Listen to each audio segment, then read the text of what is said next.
सो बच्चों, welcome to the channel.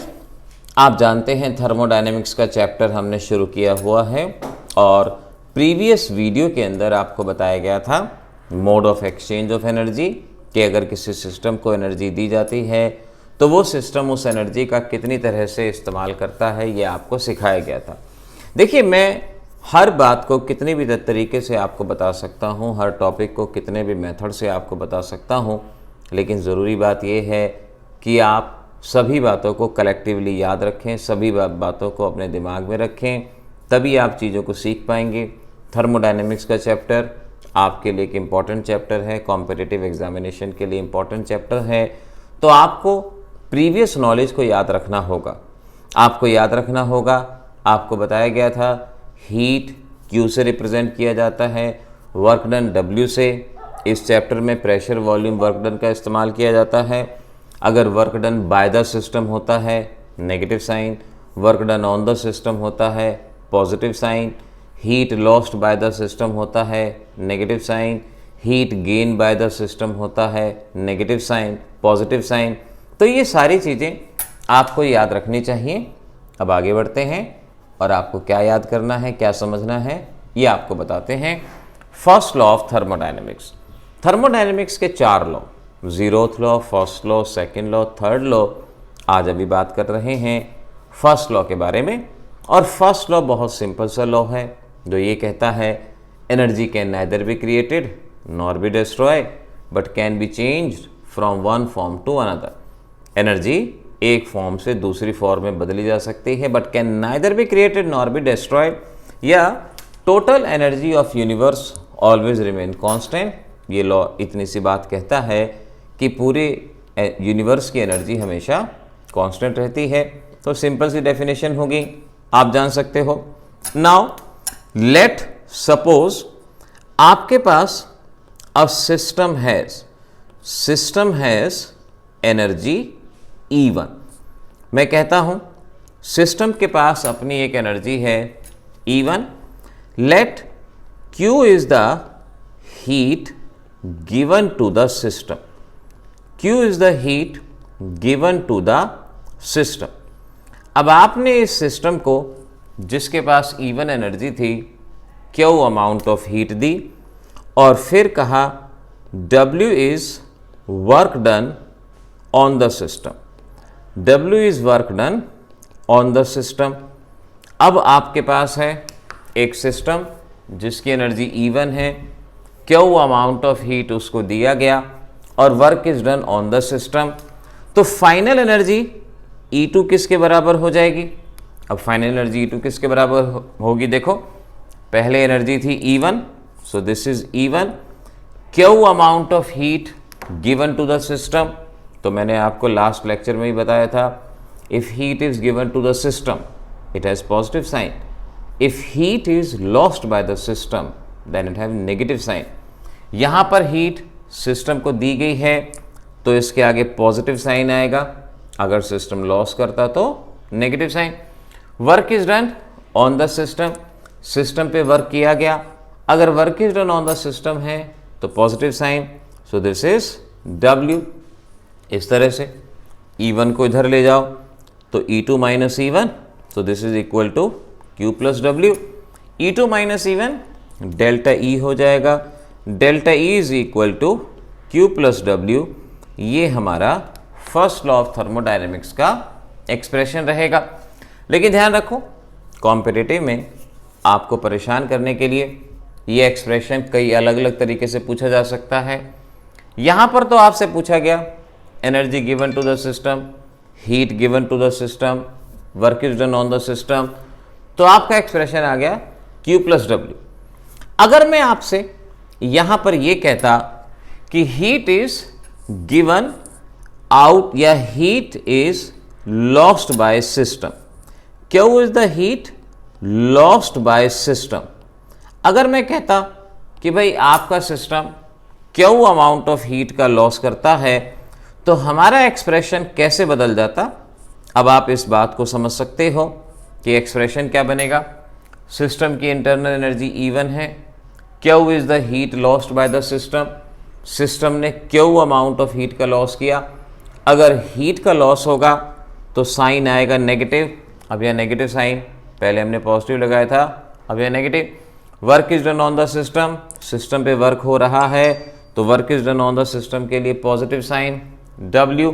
और फिर उसी तरह से E2 minus E1 minus Q plus W, और E2 minus E1 delta E, और ये माइनस क्यू प्लस W, और delta E is equal to W minus Q. ये भी हमारा फर्स्ट लॉ का एक्सप्रेशन होगा। पिछले मेथड में delta E is equal to Q plus W आया था, लेकिन यहाँ delta E is equal to W minus Q, ये आपके पास एक्सप्रेशन रहा। तो फर्स्ट लॉ में कई तरह के एक्सप्रेशन बन सकते हैं, ये डिपेंड करता है कि आप किस तरह से सिस्टम को एनर्जी दे रहे हैं या लॉस कर रहे हैं, क्या कर रहे हैं। अब अगर ऐसे ही इसमें कहा जाए work done by the system, अब देखो इंटरनल एनर्जी E1 थी, Q is the heat lost by the system, work is done by the system. तो अब एक्सप्रेशन क्या बनेगा? अब आपका एक्सप्रेशन पहले की एनर्जी है E1, Q is the heat lost तो minus Q, W is work done by the system, by the system है तो माइनस W। बस अब मैथमेटिकली चेंज कर लो, E2 minus E1 minus Q minus W, delta E minus Q plus W। आपका ये expression भी फर्स्ट लॉ ऑफ थर्मोडायनेमिक्स का एक्सप्रेशन है। तो इस तरह से आप फर्स्ट लॉ ऑफ थर्मोडायनेमिक्स पे किसी भी तरह की प्रॉब्लम आए, अब आप उस प्रॉब्लम का सॉल्यूशन आसानी से कर सकते हो, उसे बता सकते हो।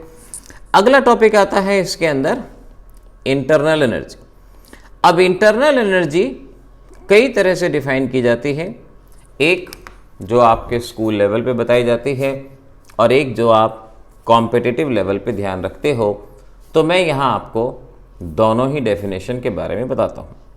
देखो, आपके स्कूल लेवल पे ये कहा जाता है sum total of all the energies present in the system. किसी भी सिस्टम में जितनी एनर्जी प्रेजेंट हैं उनका सम, यानी इंटरनल एनर्जी को E और कैपिटल U से रिप्रेजेंट किया जाता है। अब आपके पास कोई भी बॉडी है, कोई भी सिस्टम है, उसमें काइनेटिक एनर्जी हो सकती है, पोटेंशियल एनर्जी हो सकती है, न्यूक्लियर एनर्जी हो सकती है, केमिकल एनर्जी हो सकती है, कितनी भी तरह की एनर्जी हो सकती हैं। तो जितनी भी तरह की एनर्जी किसी भी सिस्टम के अंदर प्रेजेंट है उसे उसकी इंटरनल एनर्जी कहा जाएगा। इंटरनल एनर्जी के नाम से जानते हैं। अब इंटरनल एनर्जी की हम एब्सोल्यूट वैल्यू नहीं बता सकते। मेरे पास कोई भी सब्सटेंस है, मैं ये नहीं कह सकता कि इसमें इंटरनल एनर्जी टोटल कितनी है, 2 किलो जूल है, 3 किलो जूल है, 10 किलो जूल है, 100 किलो जूल है, मैं नहीं कह सकता। आपके अंदर कितनी इंटरनल एनर्जी है मैं नहीं कह सकता।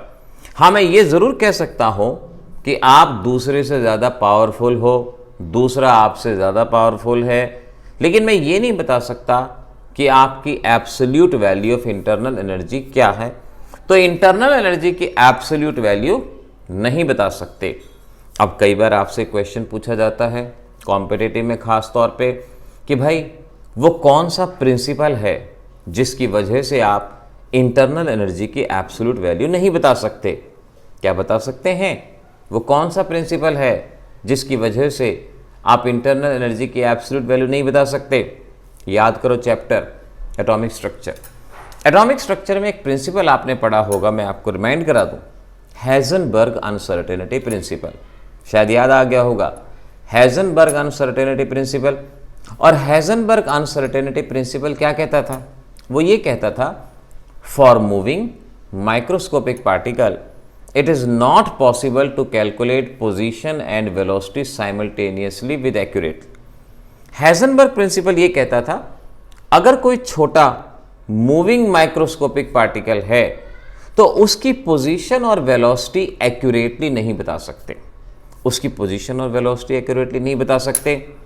अगर हम वेलोसिटी नहीं बता पाएंगे तो energy due to motion, kinetic energy नहीं बता पाएंगे, और अगर हम पोजीशन नहीं बता पाएंगे तो energy due to position, potential energy नहीं बता पाएंगे। तो क्योंकि हम moving microscopic particle like electron की काइनेटिक एनर्जी और पोटेंशियल एनर्जी की absolute value simultaneously Heisenberg principle के अकॉर्डिंगली नहीं सॉल्व कर पाते हैं, इसीलिए हम इसकी एब्सोल्यूट वैल्यू नहीं बता सकते हैं।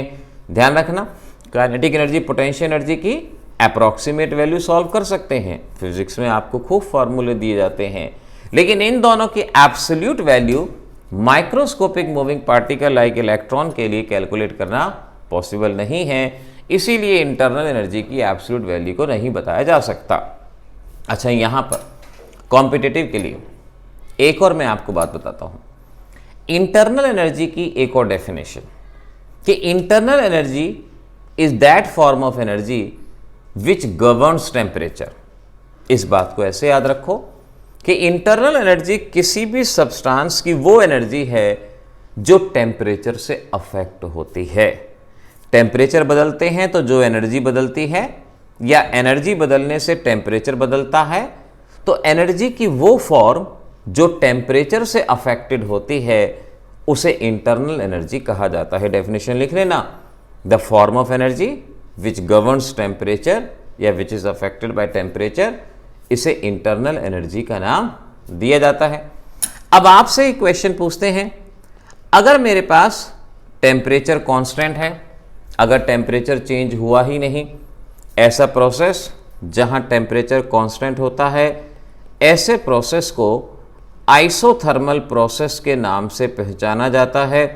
तो आइसोथर्मल प्रोसेस के लिए जहां टेम्परेचर चेंज ही नहीं होगा, तो इंटरनल एनर्जी चेंज भी क्या होगा, ज़ीरो होगा, क्योंकि मैंने अभी आपको सिखाया कि इंटरनल एनर्जी की वो फॉर्म है जो टेम्परेचर से अफेक्ट होती है, और अगर टेम्परेचर ही चेंज नहीं होगा तो इंटरनल एनर्जी में भी कोई भी चेंज नहीं होगा। ये बड़ा इंपॉर्टेंट पॉइंट है आपके कॉम्पिटिटिव का कि आइसोथर्मल प्रोसेस के लिए डेल्टा ई 0 होता है।